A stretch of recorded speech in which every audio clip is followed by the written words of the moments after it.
How to schedule nightlight in Windows 11. This tutorial shows you how to set it up so it turns on and off automatically at specific times.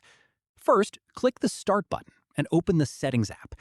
From there, click on System in the left sidebar. After that, click on Display on the right side of the screen. At this point, click on Nightlight to open its full settings. From here, toggle on Schedule Nightlight to enable automatic scheduling. Following this, you'll see two options for how to schedule it. The first is sunset to sunrise. Selecting this uses your location to automatically match the schedule to natural daylight hours, so nightlight turns on when the sun goes down and off when it rises. After that, the second option is set hours. Tap this if you'd rather pick your own custom start and end times, regardless of sunrise or sunset. From here, click the Start Time field and set when you want nightlight to turn on. Then click the End Time field and set when you want it to turn off. Finally, once your schedule is saved, Nightlight will activate and deactivate automatically every day without you having to do anything manually. That's how you schedule Nightlight in Windows 11.